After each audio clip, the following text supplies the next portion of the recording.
Okay, so there's two things. One is you can create a product, and then you can create a website. And we've done both.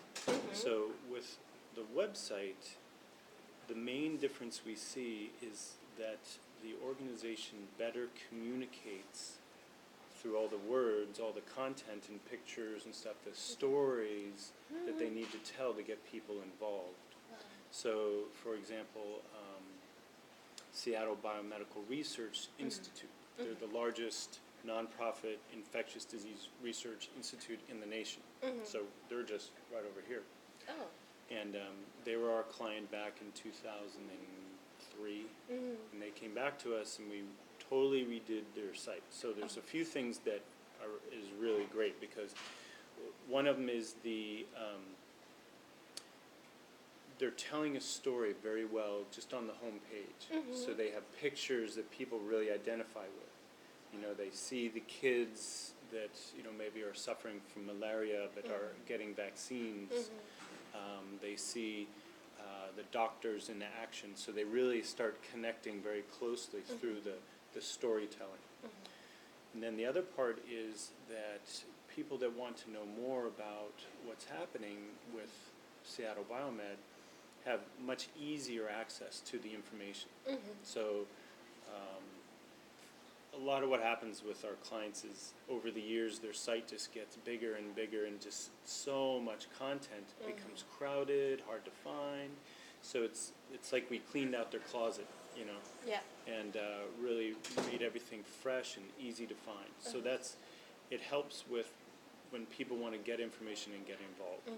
And then upgrading the technology really helps as well. So for example, the being able to donate.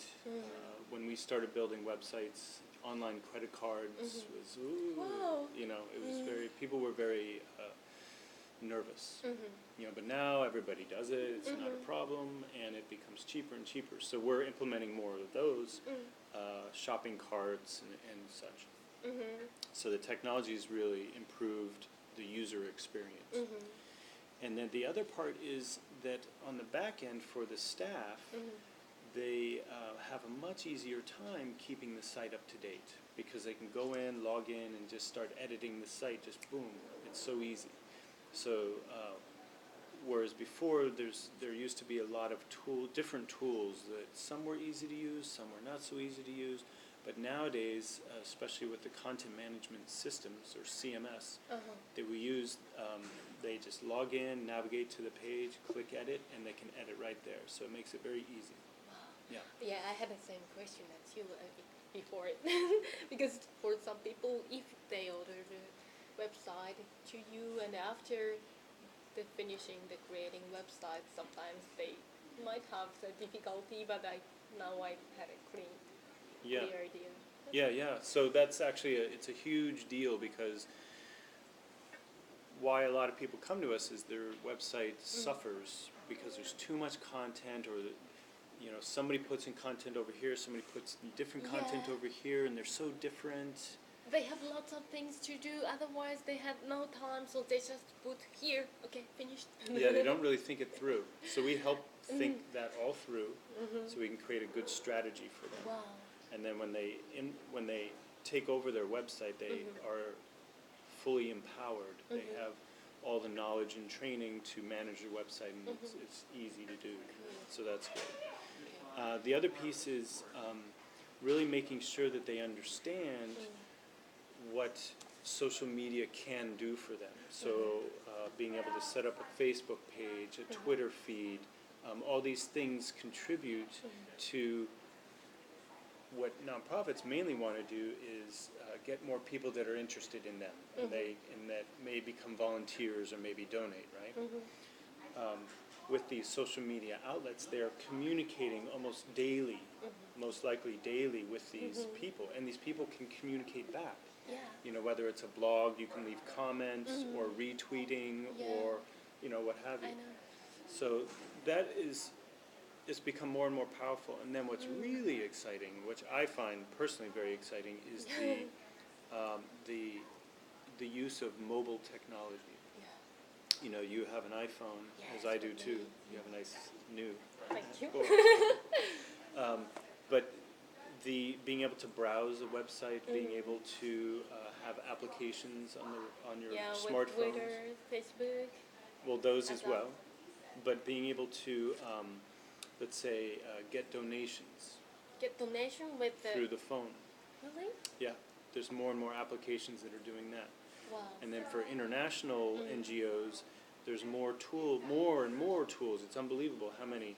More and more tools that are coming out that really help people in these small communities either get information or communicate information, or they're actual tools. One great story I heard was in I forget where in Africa this was, but it was the farmers had their crops, and then once a month a buyer would come to their crops, and the farmer didn't know what the going price was, so he was always at the mercy of the buyer.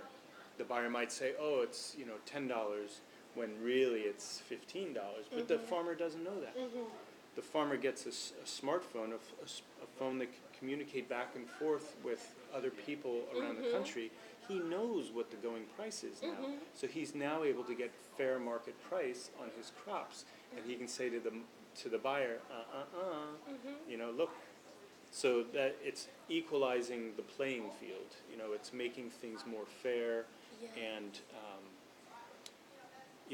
that's just one story. Is it in which country? This was in Africa that I Africa, heard yeah. about that. But that's just one. And then another thing is emergency relief efforts through texting, phone. Those have proven to be very effective.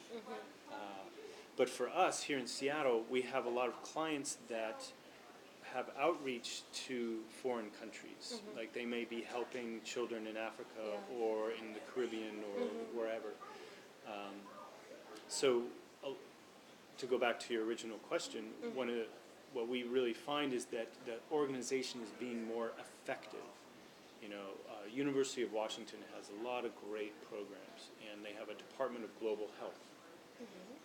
And we've done several projects for them. But one which is really a great success story is for Department of Global Health.